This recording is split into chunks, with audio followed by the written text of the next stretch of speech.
రూపాయలు ఖర్చు లేదు చూడండి. ఇది అంతరం కాదు, మంత్రం కాదు, ఇదొక సైన్స్ మన బాడీలో, మన శరీరంలో ఒక సైన్స్. ఎవరైనా ఏమైనా చేసినా వెళ్ళిపోతాయి. మనం ఇలా కూర్చుంటే ఏం కాదు. అన్ని ప్రాణాలలో నేను అంటాను, కృష్ణుడు ఎందుకు చెప్పింది మనకు శ్వాసమైన ధ్యాస. ఒక నిమిషం ధ్యానలోకంలో ఉన్నాం.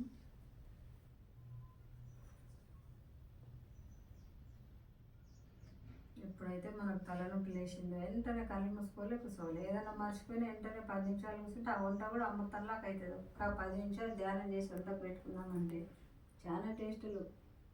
మనం ఏం వేయకున్నా అమృతంలాగానే ఉంటుంది. కళ్ళు మూసుకోలే కూర్చోవాలి చేయాలి. మనం ఏమైనా మర్చిపోయినా జ్ఞాపక శక్తి ఎక్కువ వస్తుంది. పిల్లలు మళ్ళీ ధ్యానంలో కూర్చొని వాళ్ళు రేపటి పౌరులు 5 నిమిషాలు అవి ఎగ్జామ్ రాసి వస్తారు. మంచిగా రాసిన మేడం అని చెప్తారు. అంత మైండ్ మనకు రిలీఫ్ ఉంటుంది. మన శక్తుల్లో మైండ్ ఇలా ఉంటుంది కాబట్టి అది పోవాలంటే ధ్యానంలో కూర్చోవాలి. ఆ శక్తిని ఓట్టుకోవాలంటే ఎన్నో ఆలోచనలు వచ్చి మైండ్ గబ్బులు ఎక్కుంటున్నాం మనం. అది పోవాలంటే ధ్యానం చేయాలి, వాకింగ్ చేయాలి.